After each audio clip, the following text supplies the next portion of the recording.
Okay. Okay, untuk pengetahuan cikgu juga. Okay, Assalamualaikum warahmatullahi wabarakatuh. Okay, petang ni kami akan wawancara cikgu lah. Kami ditugaskan untuk cari 2 orang guru. Okay, antaranya yang terdiri daripada cikgu RBT lah, RBT dan seorang lagi cikgu daripada vocational.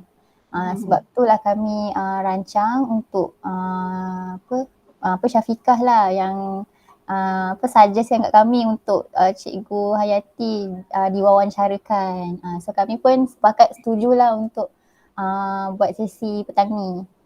Itu pun atas orang kata masa dari cikgu sendirilah.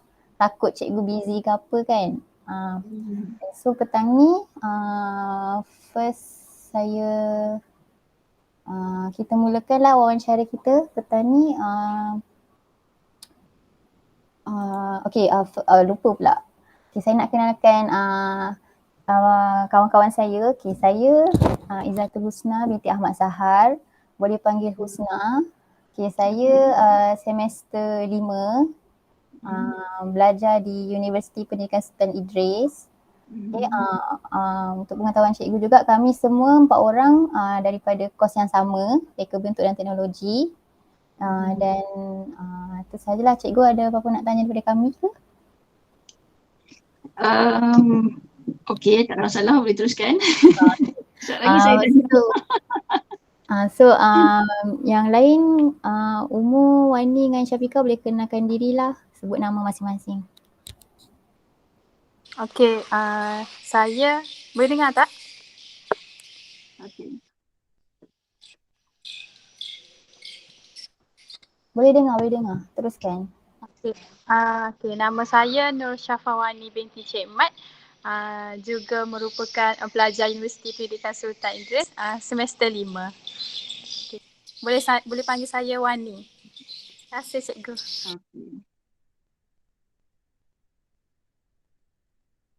Okay. Next, Umur. Okay, selamat petang cikgu. Nama saya Ummu Sohair binti Muhammad Razi. Sama macam dah diterangkan Husna tadi, kami satu kos. Cikgu boleh panggil saya Ummu. Okey. Okey, Assalamualaikum Cikgu Yati. Okey, ingat lagi tak? Tak adalah. Okey, saya Syafiqah, boleh panggil Pika. Okey. Baik. Okey, nak cikgu kenalkan diri ke? Dah kira mula ke ni? Boleh cikgu, boleh. Okey, baik. Bismillahirrahmanirrahim. Assalamualaikum warahmatullahi wabarakatuh. Pertama sekali, cikgu, saya bahasakan dari saya Kak Yati lah. Senang kan, supaya kita lebih selesa lah sembang dalam ni kan. Walaupun dia agak formal. Memandangkan semua pun nanti ni bakal guru lah, dikira bakal guru. Muda pun tak banyak kan, muda pun tak banyak lah. Asalnya semua sekarang umur apa? Macam saya 22. Dengan Wani dengan saya sebaya 22 tahun. Macam Pika dengan Umur 23 tahun. Betul tak? Kan?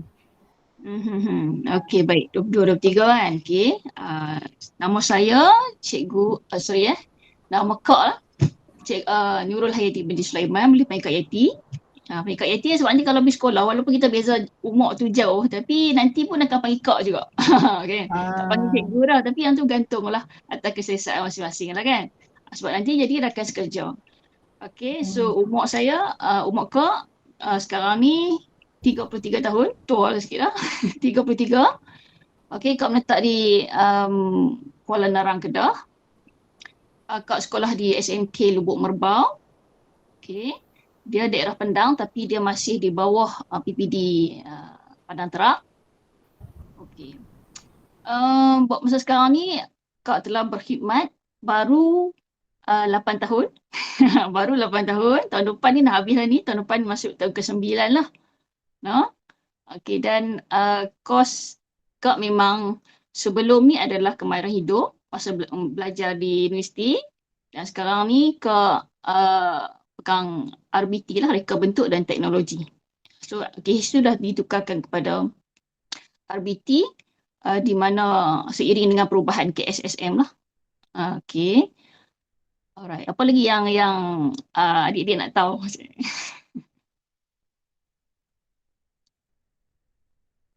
Ada soalan tentang apa ni?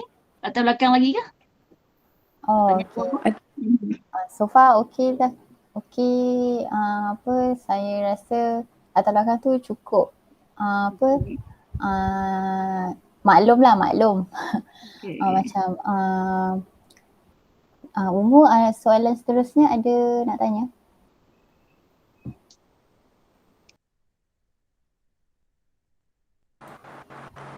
Umur? Lain tak okey kot? Sekejap. Lain tak. Okey, kejap ya. Okay, sementara tunggu umur. Kak sebelum ni okey. Kak sebelum ni belajar di Teruskan dengan UPSI soalan jugalah. boleh tak cik? Kak senior lah kan. Nanti Kak baca dari Kak tu senang. Okay. Ambil degree di UPSI lah, ya? Ya, ambil degree di UPSI. Masa tu memang kos kemahiran hidup. Tapi pada masa sama ada juga, dulu ni ada sains pertanian pun ada. Dia masih lagi di bawah, kalau pergi sekolah, masih lagi di bawah bidang kemahiran hidup lah. Sains pertanian, tapi yang tu ekonomi rumah tangga ada juga. Maksudnya dulu ni ada pecahan. Sekarang ni kau tak pasti. Tapi sekarang ni maksudnya kalau adik-adik semua ambil RBT, maksudnya mungkin yang tu tunggal lah. Yang tu saja. Atau ada subjek lain di bawah RBT, ada tak? Kalau macam sekarang ni FTV under Fakulti Technical Vocational, RBT dia ada 1, 2, 3, 4 RBT, RC, SP iaitu Sains Pertanian dan ERT lah. Ada 4. Bilang cuma KH je lah, no? KH tu lah yang jadi RBT KH saja. yang tak ada lah. Sebab dah ganti RC dan juga RBT kan. Okey. Baik. Okay. Umur? Teruskan. Okey. Sebabkan Kak Yati dah cerita latar belakang, saya teruskan dengan yang soalan kedua lah. Okay. Soalan kedua tu, boleh tak Kak Yati kongsikan apa yang membuatkan Kak Yati ni nak menjadi seorang guru? Okey. Sebenarnya itu mungkin kata kebetulan lah. Dulu ni Kak lebih nak kata cita-cita kerjaya dulu ni, kalau kita belajar di sekolah tu kita pun tak fokus sangat kita tu nak jadi apa kan. Tapi masa tu Kak angan-angan lah nak jadi pensyarah macam tu kan. Jadi bila dah masuk SPM, lepas SPM tu, masa tu part paling penting lah, rasanya semua adik-adik pun tahulah. Masa tu part paling penting sebenarnya kita pun tak pasti nak ke arah mana kan. Tak pasti nak ke arah mana. Jadi masa tu perlukan bantuan bimbingan lah pada cikgu, pada keluarga, rakan apa semua. Bantuan. Jadi itu antara pilihan Kak. Sebab apa? Sebab mungkin mementingkan kerjaya lah pada masa tu. Kerjaya kan. Yang mana yang mudah untuk kita masuk. Okay. Jadi yang tu antara dalam pilihan Kak. Jadi tadi ni Kak kata nak jadi pensyarah kan. Jadi mungkin yang tu kata kita punya laluan. Laluan untuk kejar cita-cita tu kan. Jadi at the end dapatlah apa ni UPSI. So dah interview apa semua tu. Dan pada masa tu pun Kak bukannya mohon untuk RBT ni, untuk KH pada masa tu. Kak mohon untuk jadi cikgu bahasa Melayu. Kan. Jadi interview Kak pada masa tu adalah cikgu bahasa Melayu. Kan. Tapi macam mana apabila kita dah sambung belajar, kita dah ambil walaupun RBT, KH pada masa tu dan sebagainya. Di situ kita punya kepimpinan, profession kita dipupuk. Di situlah bermulanya Kak berminat lah untuk menjadi seorang guru. Pada awalnya tu kita kata okey dapat mana pun masuk. Tak kisah lah kan. Tapi bila kita dah masuk, kita dah belajar tentang etika, tentang profession seorang guru, tentang kata kalau dikatakan kalau orang kata semester 1 ni dia belajar tentang apa? Semester 1 ni tentang proses pembelajaran kan, proses pengajaran kan, pedagogi dan betul. sebagainya kan. Dari situ kita akan mula nampak bahawa guru ni satu bidang yang penting untuk pembangunan insan. Maksudnya dari situlah segala-galanya bermula. Macam tu. So dari situlah kau mula untuk mula untuk berkecimpung dalam bidang pendidikan lah. Okey. Terima kasih Kak Yati atas perkongsian. So. Okey, seterusnya.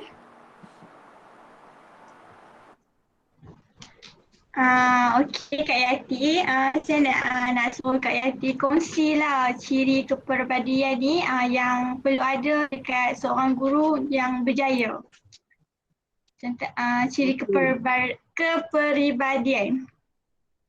Okey, ciri kepribadian ni berat juga sebenarnya soalan dia. Sebab kita ni betapa dalam kita mengharungi dunia pendidikan ni, kalau kau nak habaq pun, kau pun tak perfect mana lah. Sebagai seorang guru ni masing-masing pun, walaupun namanya seorang guru, masing-masing ada dia punya kata apa ni, attitude dia, sikap dia, ada dia punya kelebihan lah. Kalau kau nak kata seorang guru yang berjaya ni, kau tak sampai lagi lah tahap tu kan. Kau pun baru 8 tahun, 9 tahun kan, rasa tak berapa nak layak lah cakap je. Tapi untuk orang kata apa, perkongsian dengan adik-adik ni, rasanya adik-adik pun mungkin ada duk tengok lah daripada internet kan, banyak rasanya kan, banyak tentang ciri kepribadian guru yang cemerlang, yang berjaya kan. Okey, jadi kau pun adalah juga ambil sikit-sikit lah kalau kau nak cerita tu, nak lebih orang kata apa, tersusun no? Nampak lebih tersusun untuk kita bina ayat lah no. Contohnya yang pertama tentang sifat peribadi seorang guru tu sendiri lah. Sifat peribadi tu paling penting lah. Okay, even macam pelajar sendiri, sebelum pelajar itu berjaya, sebelum pelajar tu dapat capai cita-cita dia, mencapai kejayaan, bermula daripada sikap peribadi, dia punya kepribadian dia. Kan, daripada kepribadian tu orang dah nampak dah. Daripada attitude dia orang dah nampak dah dia macam mana, ke mana dia akan pergi kan. Okey, jadi seorang guru tu sendiri pun bermula pada kepribadian dia. Okey, jadi masa kita mula-mula nak interview, sebelum kita interview pun kita dah dikenalkan dengan Maxi, ujian Maxi kan. Dari ujian Maxi tu sendiri sebenarnya dah cungkil dah nampak dah macam mana kita punya psikometrik lah kan. Macam mana kita. Di situ dah uji dah. Kita sama kita layak atau tidak untuk menjadi seorang guru. Seorang guru secara profesional lah. Guru ni kalau maksudnya nak ajar orang pun dia adalah seorang guru kan. Walaupun dia bukan cikgu. Tapi kat situ tu kita dah nampak dah. Jadi sifat peribadi ni antaranya tu macam kalau untuk seorang guru sekali, benda paling penting sekali adalah kesabaran. Sabar lah. Sabar paling penting. Sebab kita bila berada dalam bidang pendidikan, kita akan berhadapan dengan manusia. Kita passion kita adalah manusia. Kan? Kita punya majikan kita punya pelajar kita, kita punya rakan sekerja. Manusia kat situ lah. Rakan sekerja, kita punya pelajar, majikan dan kita punya institusi luar yang kita akan berhadapan nanti. Jadi banyaklah trainer-nya kan. Jadi kalau kata kita tak cukup sabar ni, itu akan menunjukkan sikap kita yang sebenar. Bila kita sabar ni, kita akan apa yang kita lalui itu akan lebih mudah lah. Maksudnya kita boleh toleransi. Jadi kat situ sabar lah. Contohnya kalau dengan pelajar. Kalau kata pelajar buat silap kan. Jadi adakah kalau dia salah buat kali pertama kita terus nak marah dia, kita terus nak tegur dia, kita nak tegur dengan cara yang kasar? Atau macam mana? Atau adakah perlukan diplomasi? Itu paling penting. Nak handle pelajar tu. Handle pelajar tu paling penting. cara kita berhadapan bila dengan majikan. Okey. Sama ada benda-benda yang kita tak dapat nak elok. Contohnya ada tugasan kita tak dapat nak elok, perlu kata apa ni, perlu tak dapat buat tugasan tu dan sebagainya tu. Ada cara dia untuk kita nak berhadapan. Ada cara kita nak cakap, ada cara kita nak maklumkan apa masalah kita tu. Dan tak semua benda kita boleh spontan abang beritahu secara terus terang macam tu, tak boleh. Okay, so sabarlah. Okay, yang kedua tu tanggungjawab lah. Sebagai seorang guru kita kena tahu tanggungjawab kita. Okay. So kalau kita ada family, contohnya kita dengan sekolah. So kita kena tahu walaupun kita tanggungjawab kita dengan keluarga, tanggungjawab kita dengan kerja kita, dua-dua kita kena utamakan. So kat situ tu kena kebijaksanaan lah untuk handle. No? Sebab dua-dua kita ada tanggungjawab. So mungkin kata okey, kita kena settlekan yang ni sekejap, nanti kita akan pergi pula bahagian ni, ataupun macam mana. Bukan kata tinggal-tinggal terus. Sebab apa? Kita nak kerja lama. Kita nak kerja lama kan. Jadi kita kena jagalah yang tu. Okay. Yang ketiga, kepimpinan. No, kepimpinan ni penting. Kepimpinan ni sebab apa? Kita setiap orang ada target lah. Sama ada dia bekerja ni memang sampai pencen dia nak jadi guru sahaja, guru DG41 saja ke? Maksudnya dia pun akan naik, dia akan naik. Even dia DG berapa? 52 ke kan? Naik lagi pun. Adakah dia selamanya akan menjadi guru yang mengajar PDP saja? Ataupun dia akan menjadi pemimpin? Iaitu pengurusan. Jadi kena ada target jugalah. Kalau kata memang dia tak mau naik. Okay, tak apalah, fine lah. Tapi apa kesudahannya, apa target kita? Akhirnya apa yang kita nak? Okay, jadi memang ada cikgu muda. Sekarang dia pengetua umur 40 lebih, dia pengetua. Jadi yang tu kita kena tanya dari kita sendirilah. Kita ke arah mana? Kan ada cikgu dia minat sukan, jadi dia pergi bidang sukan. Akhirnya dia masuk, contohnya pusat co-curriculum. Okay, dia masuk ke situ. So dia tak ngajar lah, tapi dia menyumbang bakti dia dalam bidang itu. Masih lagi di bawah pendidikan. Ada yang naik ke jabatan. Kan? Bukan semata-mata tahap jadi pengetua saja, ataupun dia nak naik jadi pengarah ke? Kan? Pengarah pendidikan. So yang tu kita punya matlamat lah. Setengah kalau di sekolah, pengetua akan menekankan benda tu. Kan? So dia ada step-step dah, naik guru kanan, naik tolong kanan, pengetua dan seterusnya lah. Okay. Yang lain tu basic lah, macam humor dalam pendidikan. Dalam pendidikan ni kita tak boleh serius sangat yang kadang tu. Kita kena ada humor. Unsur humor ni penting sebab cakap tadi kita nak kerja lama.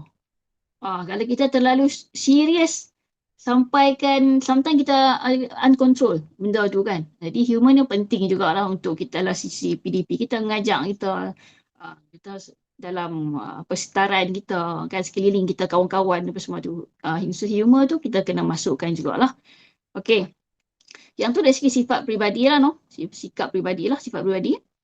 Yang lain, yang kedua, tingkah laku dan contoh teladan ni. Tingkah laku dan contoh teladan ni lebih kepada dia tingkah laku kita juga yang bagi teladan kepada pihak lain, pada orang lain. Terutama kepada pelajar lah. No? Okay, kepada pelajar ni contohnya macam pancul, tu benda-benda yang kita basic tapi kita payah nak buat. Kan? Basic tapi payah nak buat. Jadi walaupun kita sebenarnya mungkin kata apa ni, bukanlah 100% macam tu, tetapi bila kita berada dengan pelajar, yes, kita kena tunjuk benda tu. Kita tunjuk benda tu kan. Jadi bukan kita pura-pura ke apa, tapi yang tu lah yang akan diikuti oleh pelajar. Okay, contoh itu ni pancul. Sopan santun ni. Contohnya kita dengan kawan-kawan kita kan. Tapi depan pelajar. Kita gurau macam mana sekalipun kita kena jaga adab tu. Antara kita dengan pelajar tu. Jadi tak boleh lah. Walaupun kita dengan kawan-kawan kan. Duk maki aku depan kawan-kawan. Tak boleh ya. Depan pelajar duk ada sekali. Tu kena jaga. Tu kata profesional. Profession guru tu kan. Dia punya profesionalisme tu.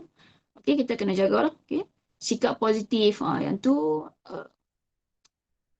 ada perkara-perkara yang negatif tu kita cuba untuk positifkan, mungkin ada cara dia. Okay.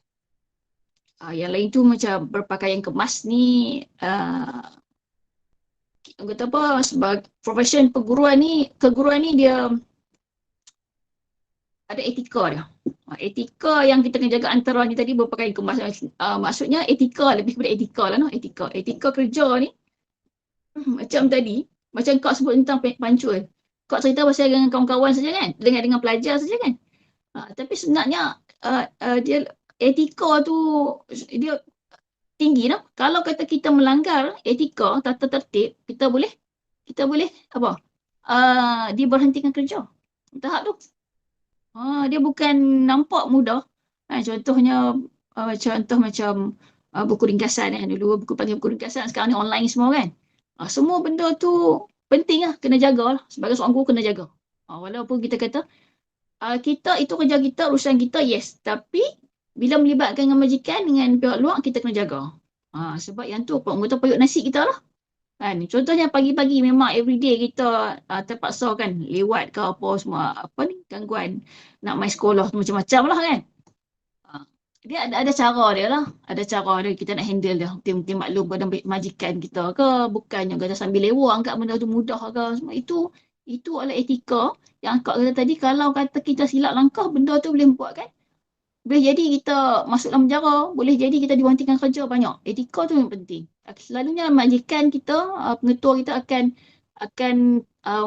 terapkan, akan kata apa ni, tekankan benda ni. Terutama dalam meeting ke apa ni, even bahagian tertinggi pun akan menekankan tentang etika kerja lah, no. Okay, so yang tu bukan saja tauladan kepada kita kawan-kawan, jadi teladan balik kepada pelajar kita lah. Okay, etika lah. So pakaian pun semua tadi masuk lah. Kadang pakai ni nampak macam remeh, masa mula-mula masuk tu kita tertib kan. Bila dah lama tu kita dah biasa keadaan tu, kita macam lewa-lewa sikit kan. Tapi ada masa kita kena tune balik, kita check balik. Jadi benda tu akan mengikut peredaran zaman lah, arus masa kan. Jadi kita tune balik. Macam tu je lah. Kan kita nak serius sangat pun, cakap tadi tak boleh terlalu serius sangat kan. Okay. Yang ketiga, sifat quality professional. Okay, sifat quality professional ni lebih kepada bidang kerja kita, apa yang kita perlu tahu. So, kita kena tahu bidang kerja kita. Contoh, kita mengajar subjek LBT lah, kita fokus pada LBT. Kita kena tahu konten, silibus. Sebagai seorang guru, kita kena ada banyak pengetahuan lah. Sekarang ni macam kau sendiri, kau keluar dengan kemahiran hidup. Tapi bila masa berjalan tu, masuklah sistem baru, sistem berubah. Bila sistem berubah, kita pun kena ikut sistem yang berubah tu. Kena ikut peredaran zaman kan. Jadi sekarang ni jadi RBT. So silibusnya pun berubah. Kan? Banyak juga yang lari sebenarnya. Banyak bila banyak, kita kena banyak ikuti kursus. Kita kena terbuka lah benda tu. Kita kena profesional lah. Kita kena terima lah. Kita tak boleh kata, yang ni banyak benda yang dah berubah, kita tak boleh kita tak boleh cakap macam tu. Kita kena follow. Pada masa yang sama, kita kena cari bahan macam mana nak adapt dengan benda baru kan. So tengok sekarang ni semua pembelajaran secara online, macam kita sekarang ni pun secara online kan. Dulu mungkin tak terfikir macam ni kan. Dulu nak jumpa kat mana, pukul berapa semua kan. Okay, jadi apa aja yang dikaitkan dengan kita punya tu perubahan tu, contohnya ICT lah, bidang teknologi ya, kena kuasai nak buat macam mana, tak boleh lari lah. Jadi kita kena mendalami perkara-perkara yang seiring. Contohnya kita kena tahu tentang kebat, kita kena tahu tentang yang famous ni, aku lupa apa dah. Pendidikan abad 21 PAK 21 lah. Okey, PAK 21. Okey, lagi silibus yang terkini lah. Kalau di SKP kan, di SKP semua tu kita kena kuasai. Yang tu paling penting lah. Kalau sebagai seorang guru, yang tu sebenarnya yang paling penting. Konten subjek kita kena kuasai. So kau kata tadi ni dulu lain, dia punya topik lain, sekarang dah berubah. So yes, Kita kena kuasai, kita kena study lah senang cerita lah. Study, faham sebab kita nak ajak balik. Sebab apa? Sebab pelajar yang akan berhadapan kita tu, dia pun tak sama macam pelajar-pelajar dulu lah. Sebab apa? Pelajar yang datang sekarang ni, sekolah rendah pun dia dah berubah dah. So bila sekolah rendah dah berubah, bila masuk sekolah menengah, mereka dah advance.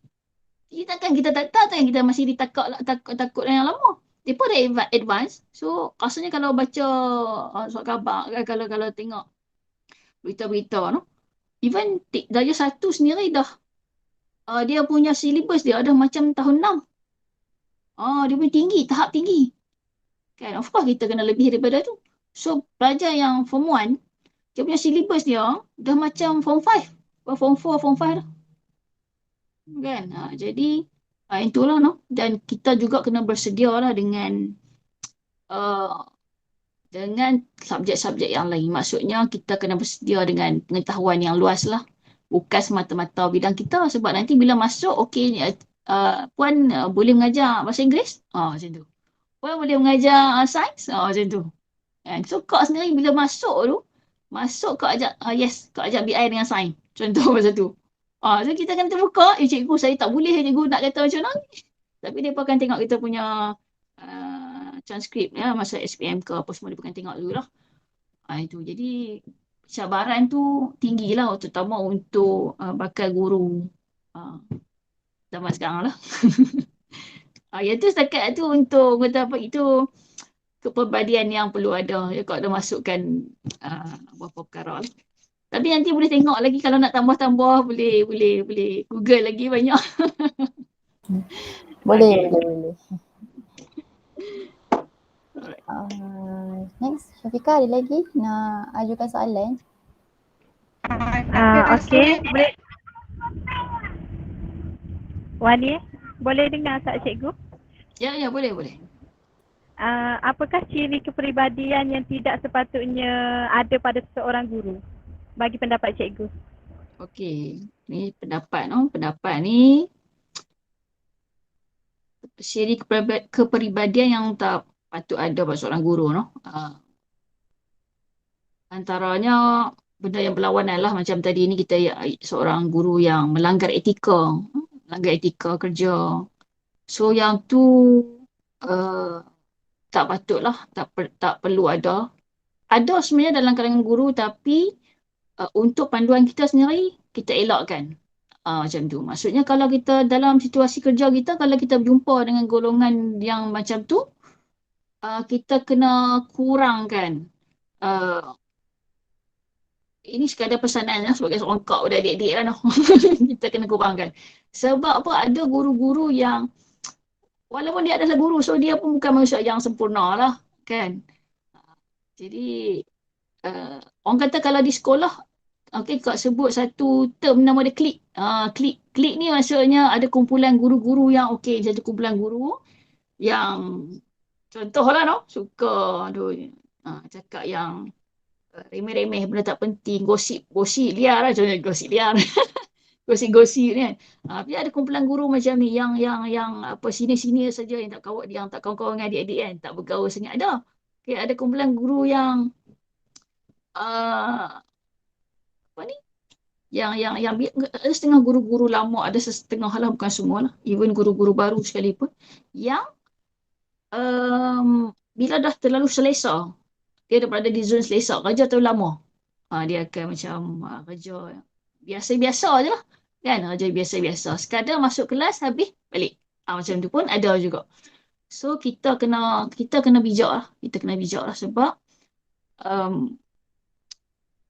kita memberi pandangan kepada anak-anak pelajar kita, macam mana kita, macam itulah pemikiran mereka kan. Jadi itulah yang mereka akan jadi suatu hari nanti. Sebab apa? Kita ni macam minat lah, kita role model kan.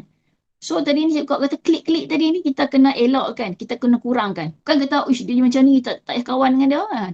Walaupun nampak macam kawan-kawan kan, macam budak-budak tak. Kita bila berada di sekolah, kawan-kawan tu kita akan berurusan dengan mereka banyak lah. Bukan sekadar kita pergi sekolah, lepas tu ngajar, lepas tu balik. Kita akan ada banyak program. Banyak program, banyak urusan yang kita perlu connect dengan kawan-kawan. So kat situ kita kena jaga. Walaupun kita kata tadi dia klik-klik semua, kita kena, macam mana kita nak jaga hubungan tu antara rakan sekerja. Kan? Walaupun kita kata tadi kita kena elokkan orang-orang yang macam tu. Adakah bila kita bekerja nanti ni kita elokkan, kita tak mau kerja dengan mereka? Ada lah macam tu. Tapi kita kena pandai handle lah, pandai control. Kadang saat lagi kita pergi, saat lagi dah start gosip benda-benda bukan-bukan kan. Benda macam tu kita kena bijak lah macam kau tadi. Kerja is kerja. Bila main benda-benda yang macam tu, cuba elakkan untuk twist lah benda-benda kepada perkara-perkara lain. Itu benda yang penting lah. Sebab apa? Nampak macam remeh tetapi benda tu memberi kesan kepada cara kerja kita. Benda tu boleh buatkan kita stres, kan? Boleh menyebabkan kita kata apa ni? Tak dapat, boleh menyebabkan kita daripada pengalaman lah. Ada member kau tadi ni yang tak boleh nak kontrol situasi tu. Apa jadi pada dia? Tekanan perasaan. So banyak kes-kes yang menyebabkan apa? Ada guru bunuh diri pada. Guru menghilangkan diri pada sekolah kan. Ada kes guru besar menghilangkan diri kan, lama hilang kan, tak jumpa dia kan. Jadi kenapa boleh jadi macam tu? Tadilah ada benda-benda yang dia tak dapat kontrol. Jadi bila kita contohnya macam adik-adik baru-baru lagi kan, bila masuk nanti ni dia akan, bila masuk ke alam persekolahan tu, alam pekerjaan tu, dia view dia lebih luas. Baru kita akan rasa lah macam mana. Tapi macam mana pun bila kita masuk nanti ni, kita kena terima kan, dan belajar. Terima dan belajar. Itulah cara kita nak pengalaman dan menimba pengalaman. Terima dan belajar tu maksudnya kita terima. Pada masa tu kita tak tahu apa lagi. So macam-macam benda berlaku. So, pada masa tu lah kita belajar. Dalam kita mengajar tu kita belajar. Sampai kita sampai bila-bila lah sebenarnya. Sebab saya mai pengetua baru passion ni. Hari mai pengetua tu passion ni. Kan? Pengetua lama macam ni. Mai kawan baru pula macam ni kan. Kerja, pelajar pula. Pelajar makin advance kat ada ni. Jadi sentiasa kita akan melalui proses pembelajaran tu dalam bidang pendidikan. Okay. Itu. Sangat jelas cikgu punya penerangan. Memang boleh faham cikgu. Santai ni sebab saya tak ready. Saya masuk kan. Okay. So Wani ada lagi nak tambah pertanyaan lain?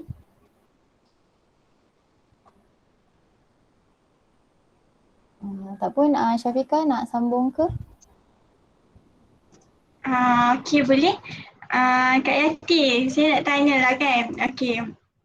Lepas tu boleh tak Kak Yati kongsi ciri atau sifat yang cikgu rasa dia perlu semai untuk nak tambah baik kepribadian seorang guru yang unggul. Nak sebut pun susah. Okey. Ciri yang dia perlu ada untuk tambah baik kepribadian unggul ni, dia lebih kurang lah soalan-soalan ni lebih kurang yang tadi juga. Cuma kata nak tambah baik tu,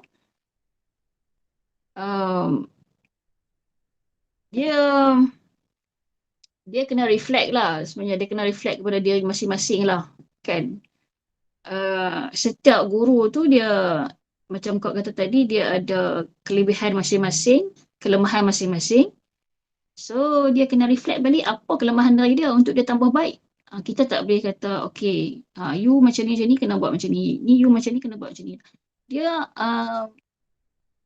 sebenarnya melalui proses pembelajaran tu, bila pemantauan, yang tu lah yang kita boleh tahu. Bila ada pemantauan daripada pihak Nazir, daripada pihak PPD, orang luar mai sekolah, even guru-guru yang mai masuk kelas kita mantau kita.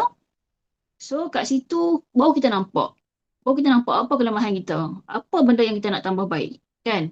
Jadi kalau kau nak kata benda nak tambah baik, kau boleh kata okey, benda-benda yang negatif tadi kita tukar, benda positif, benda-benda yang negatif yang kita tak boleh buat jangan buat.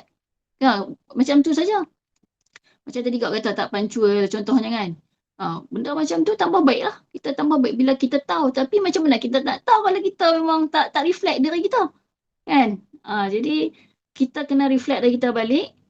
Apa kelemahan kita tu melalui pandangan pihak luar. Kalau kita tak boleh terima pandangan pihak luar, kita tak boleh nak perbetulkan balik kelemahan kita. Kita tak boleh nak tambah baik. Kan? Tapi kalau dari segi untuk jawab soalan ni dari segi pendidikan tu, dari segi tadilah macam konten, kan, benda yang penting, konten, kita akan tambah baik lah. Kalau kita tahu dah kata kita lemah dalam konten, dalam syllabus, kita akan tambah baik lah.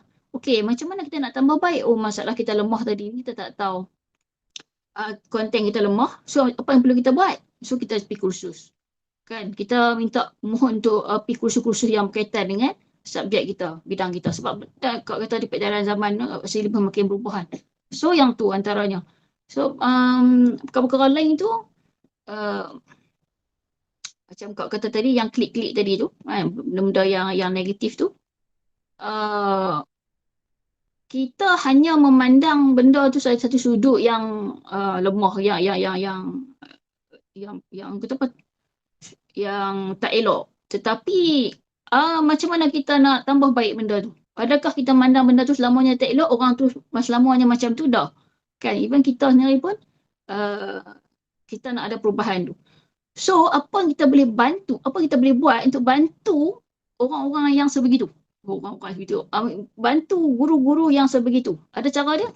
Mungkin dia balik kepada kita, cara kaedah kita melayani, cara kaedah kita berinteraksi, berkomunikasi dengan golongan sebegitu.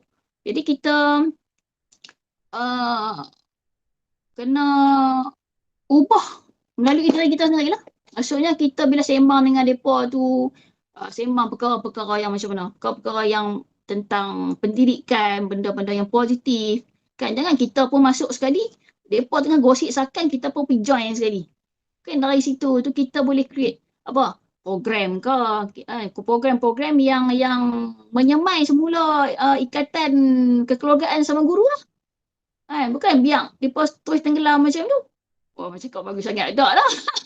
Tapi dia pengalaman kau lah kan. Jadi itu antaranya program-program kekeluargaan. Contohnya family day semua di sekolah. Kan? Itu pentingnya kalau masuk ke sekolah dia ada kelab guru. Kelab guru ni dia buat aktiviti program sesama guru. Contohnya tengah tahu kita buat aktiviti suka nikah sama guru, program apa-apa saja program. Selain daripada program-program yang wajib kita kena buat di sekolah tu yang berteraskan kepada pelajar tu kan. Program kecemerlangan lah apa semua tu. Mungkin sesama kita ni pun kita kena jaga. Sama kita ni pun kita kena ada budaya kekeluargaan tu. Supaya kita selesa untuk kerja, supaya kita boleh ambil pengalaman, pandangan mereka. Bukan kita kata, mereka macam ni, mereka tu macam ni kan. Sebab yang tu kita tak boleh nak ubah. Mereka kita tak boleh nak ubah. Tetapi antara kita dengan mereka, antara persekitaran tu kita boleh ubah. Mereka memang kita tak boleh ubah. Dia memang macam tu lah. Takkan kita kata, tapi esok ni pengetua panggil, nak kita bekerja dengan dia. Okey, panggil diorang, mai kita, kamu dua ada program untuk buat ni, program sekian-sekian. Apa tu? Saya tak mau kerja dengan dia cikgu. Dia nak kata macam tu. Dia ni buat kerja, buat sepuluh jalan tinggal kat saya. Takkan abang macam tu. Jadi kita kena pandai juga, kita kena nak handle dia tu. Bila kita masuk, baru kita tahu macam mana dan kita tak boleh nak ubah orang, tapi kita boleh ubah persekitaran tu, kita boleh ubah cara kerja kita untuk berkomunikasi, interaksi, untuk bekerja dengan orang. Mungkin kita lah kena mula dulu. Senang cerita, kita kena mula dulu. Rumit lah. Rumit dekat cerita ni, rumit sikit. Tapi faham tak? Ya? Boleh faham tak? Boleh faham. Okey. Ya, itulah. Okay, so next seterusnya lah Kak Yati. Okay. Macam ni, macam mana ya, kita ni sebelum kita jadi cikgu lah kan. Okay. Mungkin ada individu tu memang betul-betul minat jadi cikgu. dan mungkin diorang mungkin mereka nak tahu juga macam sebelum nak masuk jadi cikgu ni, nak masuk dalam bidang perguruan ni, mungkin mereka kurang sedar lah macam mana sebelum nak jadi cikgu ni kita perlu persediaan. Persediaan sebelum jadi seorang guru. Dari segi saya nak tekankan dari segi sifat lah kan. Mungkin kita macam saya lah masih belajar untuk jadi seorang guru. Jadi sebelum nak masuk dalam bidang perguruan tu, apa ciri yang kita perlu terapkan dulu sebagai permulaannya lah. Okay. Ciri permulaan untuk seorang guru.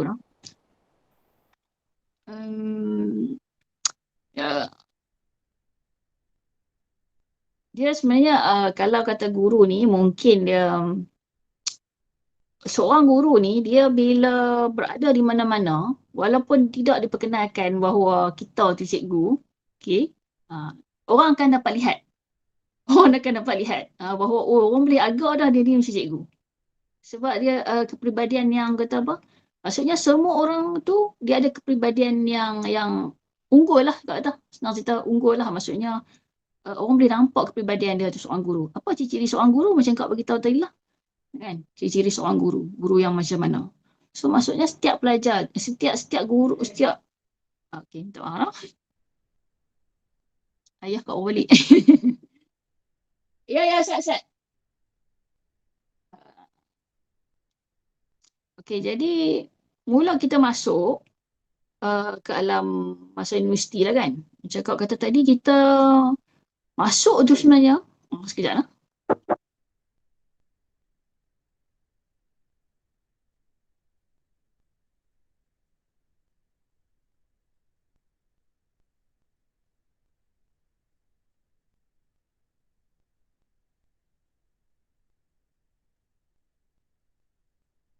Okay, baiklah. Bila kita mula masuk, kita mungkin tak ada persediaan lagi lah kan. Sebab tu kita didedahkan dengan pedagogi. Apa lagi pedagogi tu lebih pada pengajaran. Tu semester 1, kau tak ingat. Semester 1 ni lebih kaedah pengajaran. Tu pedagogi tu kalau kita nak ajak ni yang tentang keterampilan diri, tentang diri kita dulu.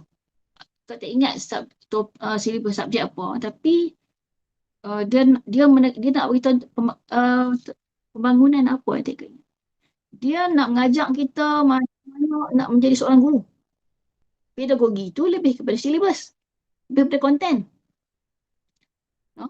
lebih kepada macam mana kita nak kontrol handle kelas, macam mana kita nak ni kan. Tapi yang ni nak bagi tentang apa peranan guru tu, kan, satu tu peranan guru tu sendiri,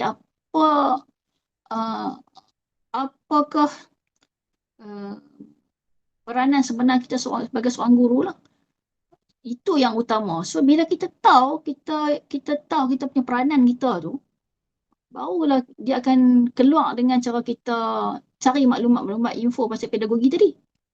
Okay, so jadi automatiknya semua guru sebenarnya masa semester 1, masa mula-mula masuk, dia dah didedahkan dah tentang bidang perguruan. So yang tu actually dah cukup dah. Okay, tetapi bila kita habiskan semester semua, habiskan belajar semua, bila kita masuk, kita masuk ke dalam pekerjaan, kita akan belajar benda baru lagi. Okay. Jadi di situ yang kita akan belajar slow-slow bagaimana cara untuk menjadi seorang guru yang baik. Kan? Sebab kita tak ada pengalaman lagi, kita masuk. Okay. Jadi macam Kak dulu, masa mula-mula, sebelum Kak posting, Kak dah jadi guru ganti. Itu sebenarnya pengalaman-pengalaman yang kita cuba cari sebelum kita berada dalam dunia sebenar. Itu pun dah kira dunia sebenar, tapi kita rasa, dia guru ganti, kita taklah rasa pressure dia macam seorang guru sebenar kan. Seorang guru di sekolah. Bila kita confirm, kita tetap kan. Itu antara cara untuk kita rasa, untuk kita timbul pengalaman. So masa tu Kak dah tahu, okay, bila guru baru ni, biasanya banyak guru baru lah yang nak kena apa-apa kan. Bila posting saja, guru-guru lain akan hempuk lah kata atas kepala semua. Even pengurusan pun kononnya itu adalah proses pembelajaran lah. Kan?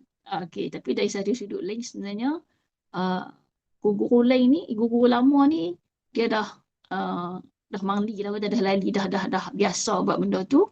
Bagi adik-adik pula macam tu. Tapi kita jangan kata, oh mereka mentang-mentang dah senior, mereka tak mau buat bagi kita kan. Kan macam tu lah. Tapi kita, walaupun sebenarnya macam tu, kita kena angkat tu proses pembelajaran. Benda tu kita kena terima, kita kena buat. Kita kena buat, tetapi pada masa yang sama, kita ambil benda tu sebagai pengalaman. Pengalaman. Jadi, kalau tanya benda apa kita nak buat sebagai persediaan, bagi Kak tadi, berani mencuba benda baru kan, berani mencuba, kita kena yakin, kita kena usaha, tu biasalah. Usaha macam mana lagi dari cikgu, tapi usaha yang maksudnya ada perkara yang kita tak pernah buat, jadi bila kita tak pernah buat ni, kita takut, kita tak yakin. Jadi kita kena buat sesuatu. Oh, kena buat benda ni. Jadi takkan terus tiba-tiba kita nak buat benda tu, terus pergi buat, nak buat macam mana. Kita kena cari ya maklumat tentang benda tu. Cari info lah.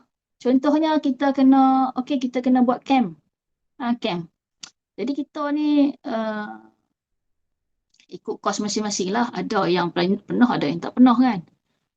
Ataupun kita pengalaman kurang ke sebab masih lagi belajar, orang posting kita. Kita nak buat camp. Jadi, cara dia macam mana? Kita tengok pengalaman cikgu-cikgu yang lama.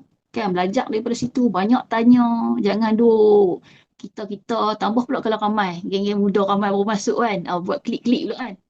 Geng-geng ni pun ada. Bukan macam tu. Tapi, banyak belajar daripada cikgu-cikgu lama. Kemudian, cari info yang kau kata tadi ni. Cari maklumat lah. Okey, nak buat camping. Benda apa kita kena prepare? Kena buat persediaan benda apa? Kan, bukan terus terjah masuk macam tu. Mentang-mentang kata, oh cikgu baru, kita pun, kami cikgu baru, tak tahu apa lagi. Jadi kita kena elak lah daripada perkara-perkara macam tu. Biasanya kalau kita sebelum posting pun, kalau even masa nak post, sebelum posting, masa interview pun, kalau orang tanya, kalau interviewer tanya, tak kisah pergi mana-mana, kita pun tak kisah dapat subjek apa, kos apa, kita pun tak kisah kan.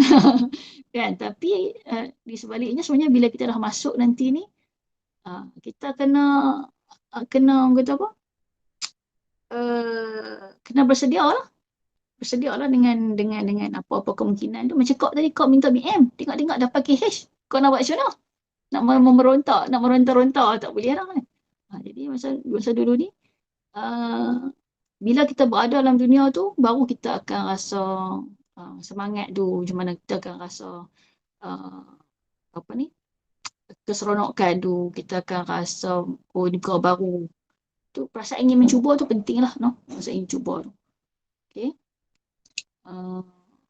Yang lain lagi selain pada kita kena banyak konten, kita banyak membaca kan, macam tu kan, banyak baca,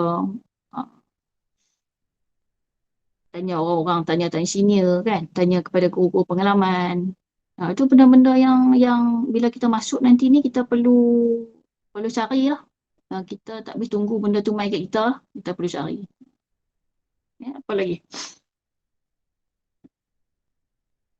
Macam kau tadi, guru ganti kan. Guru ganti. Kalau kata nanti bila dah masa free, lepas posting, kalau ada masa tempoh yang kita tak dapat mana-mana lagi, kita pun tak convo lagi semua tu, kalau boleh apply. Sebab yang tu agak membantu kita sebenarnya sebelum kita berada di dalam kerjaan sebenar. Yang lain tu sebenarnya kalau kata tak dapat guru ganti, dapat kerja-kerja lain, tak ada masalah. Sebab apa? Macam kau kata tadi, kita punya passion kita adalah pelajar, ada orang. So kalau kita kerja bahagian lain sekalipun, sebenarnya yang tu membantu kita dari segi komunikasi communication skill, kemahiran bercakap, komunikasi kan. Kemahiran komunikasi sangat penting.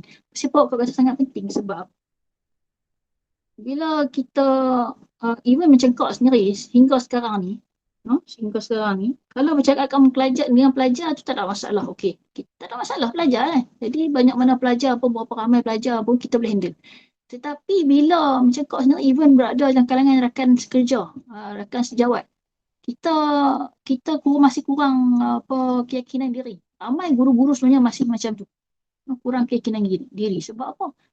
Sebab masalah self esteem lah, dia kurang keyakinan diri tu rendah. Nah, rendah sebab rasa kita ni tak cukup ilmu lah. Kita rasa kita ni tak kurang pengalaman kan, kita muda, kita macam kau baru 10 tahun, kau masih rasa kurang pengalaman lagi kan. Jadi benda tu kita kena cuba atasi. Itu kata komunikasi, kemahiran komunikasi tu penting. Even dengan pelajar dia ada cara dia, even dengan rakan sekerja ada cara dia, even dengan majikan kita ada cara dia. Okey, itu soft skill tadi ni. Kalau tadi kemahiran komunikasi, kalau soft skill, soft skill ni dia lebih kepada apa kelebihan yang kita ada yang ada setengah cikgu dia kata malah lah nak buat benda tu kan. Pasal apa? Sebab benda tu tak ada kaitan dengan kita. Ada setengah cikgu macam tu. Tapi sebenarnya daripada kalau bila kita terlibat dengan suatu benda dan kita keluarkan apa yang kita ada tu, yang tu akan bantu diri kita balik. Yang tadi kan kita macam contoh hak camping kat kata tadi. Apa benda yang kita boleh buat tu kita keluarkan pada masa tu. Baru kita tahu kita boleh macam ni, kita boleh macam ni.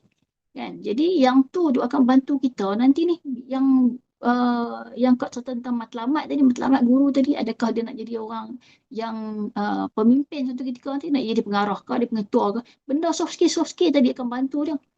Boleh je kalau dia tak mau buat semua benda tu, dia duduk senyap saja, maksudnya dia sekadar jadi seorang guru sehingga pencet. Ataupun nak macam mana. Soft skill tu penting. Macam mana dia nak kontrol keadaan, nak kontrol suasana situasi sampai dia layak untuk naik lebih peringkat lebih tinggi. Okay. Tapi macam mana pun semua benda ni balik pada diri cikgu tu sendiri. Kalau dia mau, kalau dia tak mau, tak ada masalah. Kalau nak jadi cikgu sampai pencen, tak ada masalah. Okay. Okay, terima kasih Kak Yati. Sebenarnya saya setuju sangatlah apa yang Kak Yati terangkan tu. Sebab macam saya sendiri pun jadi cikgu sementara, jadi guru ganti. Jadi sebenarnya dari pengalaman tu sendiri mengajarlah kan, bagi pendedahan awal dekat mungkin yang kat luar sana minat jadi cikgu tapi dengan cara jadi cikgu ganti. Macam tu memang satu perkara yang baiklah sebenarnya untuk pendedahan awal lah, persediaan awal. Jadi untuk soalan seterusnya saya nak ajukan untuk cikgu sendirilah kan, macam saya maklum jugalah cikgu sendiri, Kak Yati sendiri cakap pelajar, cikgu-cikgu sekarang ni daripada generasi-generasi yang moden. Maksudnya lebih terdedah dengan media sosial, kira generasi barulah kan. Jadi pada pandangan Kak Yati sendirilah, apa harapan Kak Yati kalau kami ni kan pelajar-pelajar generasi 20-an kan, apa harapan Kak Yati sendiri untuk macam mana bila kami dipostingkan di satu sekolah contohnya, apa yang Kak Yati harapkan daripada kami, maksudnya dari segi lebih kepada kepribadian lah sebenarnya. Jadi macam kalau nak dibandingkan generasi cikgu-cikgu yang dah lama dengan generasi yang sekarang ni, memang saya pada pandangan saya sendiri pun macam ada perbezaan lah dari segi kemahiran teknologi, dari segi soft skill masing-masing lah kan. Jadi ni harapan Kak Yati untuk pelajar-pelajar yang bakal menjadi guru, apa yang Kak Yati harapkan dari segi Khususnya dari segi sifat kepribadian tu sendirilah sebenarnya. Sifat kepribadian dia okey, di sekolah kita ada banyak ada beberapa lapisan guru lah senang cerita. Dia contohnya cikgu yang biasa-biasa saja, yang tak involve dalam banyak benda. Ada cikgu cemerlang yang semua benda semua dia buat. Okey. Ada cikgu-cikgu yang ortodoks sikit kan, cara pembelajaran lama dengan cikgu-cikgu yang baru, cikgu yang moden lah no. Okay, jadi sebenarnya semua itu kita boleh ambil input daripada setiap tu. Jadi bila kita nak masuk, kita tengok balik, adakah semua cikgu yang mengajar pembelajaran secara konvensional ni tak boleh pakai? Adakah begitu? Adakah semua yang moden ni kita kena guna? Atau macam mana? Ataukah macam mana pula dengan guru-guru cemerlang tadi ni? Adakah kerana kita takut nanti ni untuk berada di atas, jadi kita tak mau follow macam mana apa yang dilakukan oleh guru-guru cemerlang? Kan? Jadi bila kita lihat semua aspek ni, kita lihat semua golongan-golongan guru ni, kita akan belajar sesuatu lah. Jadi dari situ kita boleh tentukan ke mana kita. Apa kita nak jadi? Adakah kita setakat yang Kak Wita rasa kita setakat itu sahaja ataupun apa yang kita nak capai? Kan adakah pengajaran kita semata-mata untuk membina insan pelajar sahaja? Sedangkan kalau kita naik peringkat lebih tinggi pun kita boleh membina insan, kita boleh nak bentuk pelajar juga. Mungkin itu adalah cara kalau kita tengok kita pergi satu sekolah. Kita tengok sekolah ni nampak macam sekolah Petik Rahman contohnya. Sekolah ni begitu. Jadi mungkin dari segi pembelajaran ke, dari segi banyak aspek sekolah tu lemah lah contohnya kan. Jadi adakah dengan cara kita berada di pihak atas, di kepimpinan, kita boleh merubah sekolah itu? Ataupun kita berada di situ, jadi di situ je lah. Macam kita berada dalam kumpulan tu, maka kita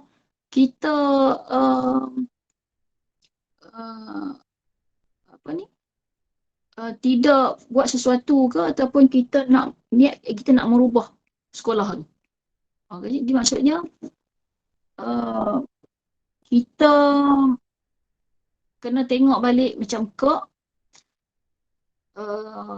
bila Kak masuk di sekolah kan, bila Kak tengok tadi golongan-golongan tadi, Kak pun ada cita-cita juga.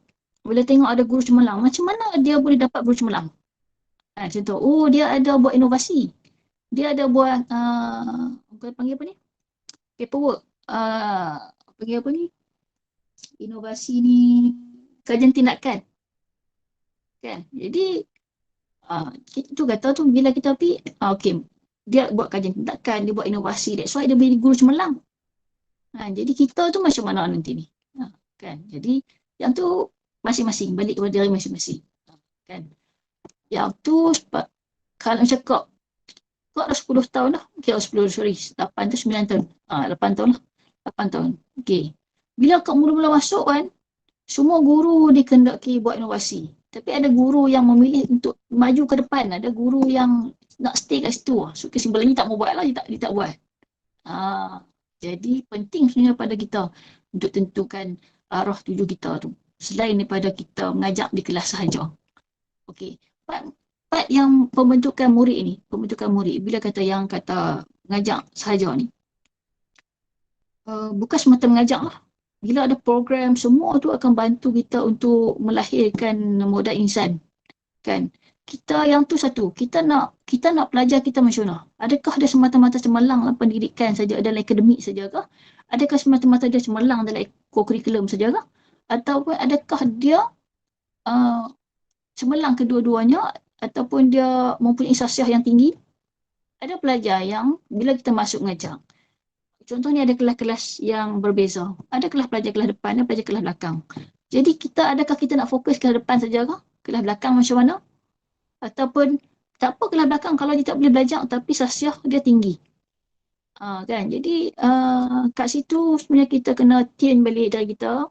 Bila kita nak masuk, kita tengok situasi yang macam tu, kita kena tengok balik. Oh, macam contohnya, kalau sekolah-sekolah pedalaman tadi, mungkin mereka tak boleh pergi dari segi bidang pendidikan ni, akademik tak boleh. Tapi mungkin kita boleh bentuk dia dari segi sasiah.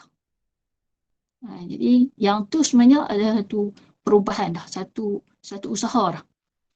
Cakap saja tadi awal tadi kan, kita pergi sekolah, lepas tu kita tengok sekolah tu. Jadi apa je yang kita boleh buat untuk sekolah tu? Bukan semata-mata pergi sekolah, mengajak balik. Bukan semata-mata yang tu. Jadi program-program yang kita buat di sekolah tu, itu sebenarnya adalah program-program pembangunan insan lah. Program-program yang nak membina jati diri pelajar, yang nak membina sasiah pelajar. Kan, bukan semata-mata berorientasikan akademik semata-mata. Sebab apa? Daripada sasiah tadi, baru dia akan bentuk pelajar, baru dia akan melahirkan pelajar yang mempunyai cita-cita. Yang menekankan akademik. Contoh bila dia dah kata apa? Kita dah bentuk contoh macam sekolah kak sendiri. Sekolah kak sendiri. Sekolah kak ni kalau masuk mula-mula dulu ni banyak kes-kes yang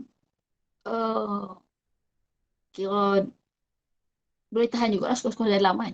Okay. Pelajar-pelajar kena tangkap polis ni biasa. Masuk lokap. Okay, dadah. Banyak. Okay. Tapi bila jadi macam tu, pada masa yang sama, pihak pengurusan kepimpinan nak bagi pelajar ni fokus pada akademik. Tapi macam mana nak fokus akademik tadi kalau pelajar tadi bermasalah?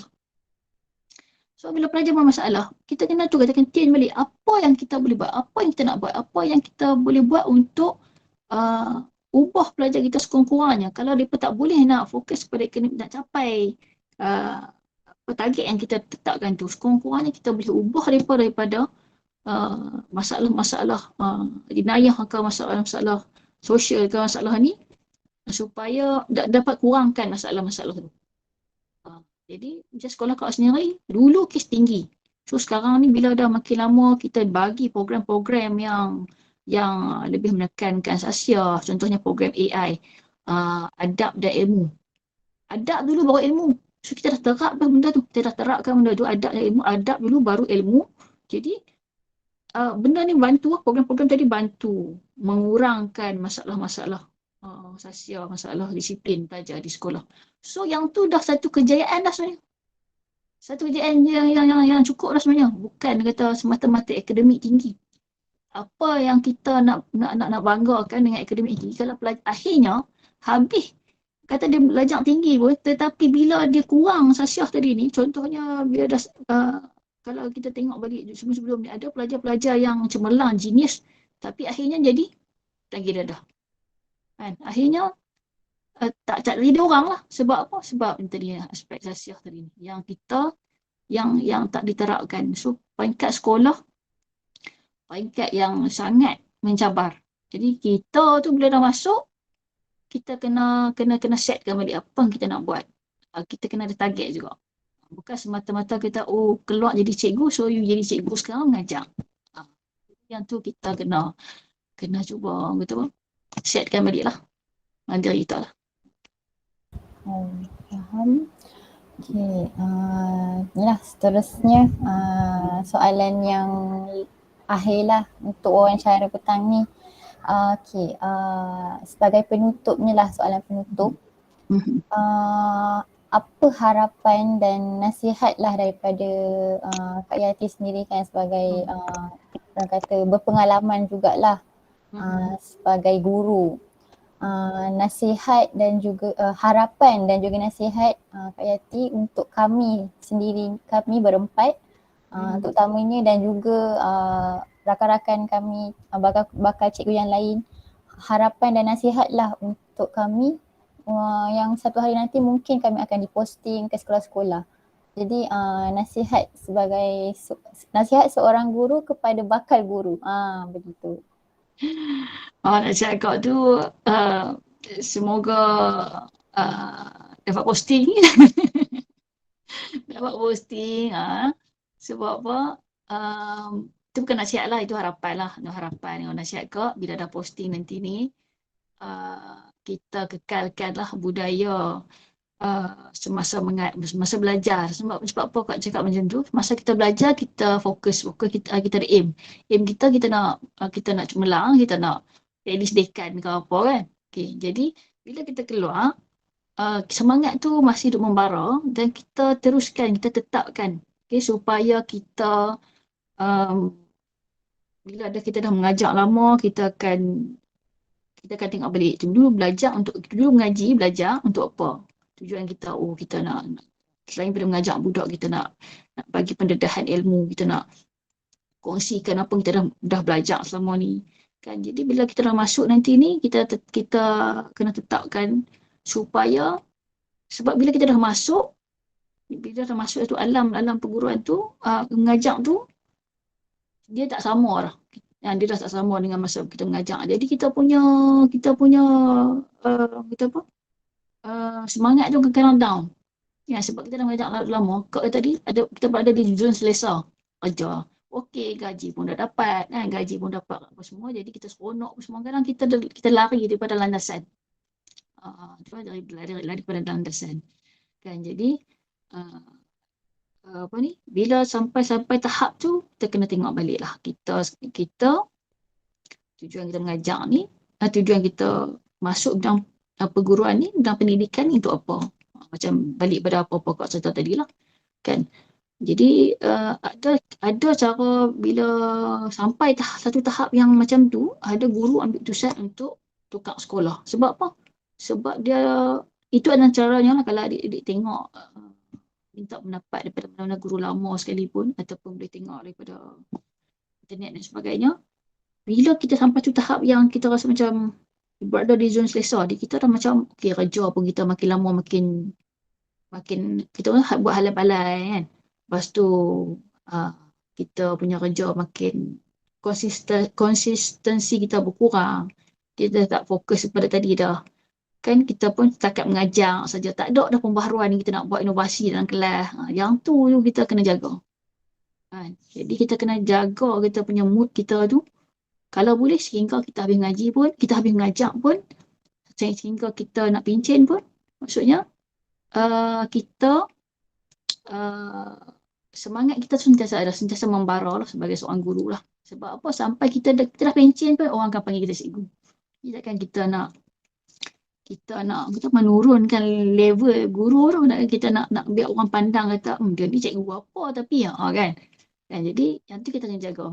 Di mana-mana pun kita kena jaga. Kita berada di mana pun orang akan pandang guru ni seorang orang yang mulia lah. Orang mulia lah, maksudnya orang respect. Tetapi bila macam-macam perkara yang berlaku sekarang, macam mana, pasal apa boleh ada kes masalah tata tertib, masalah even gangguan seksual dalam kalangan guru contoh kan. Macam mana boleh ada benda macam ni? Semua lahir daripada bidang pendidikan yang awalnya diajar dengan banyak perkara tentang ilmu pendidikan kan. Benda-benda yang boleh tak boleh semua. Macam mana boleh tersasar? Sebab tadilah daripada sampai tahap zon selesa, daripada rasa macam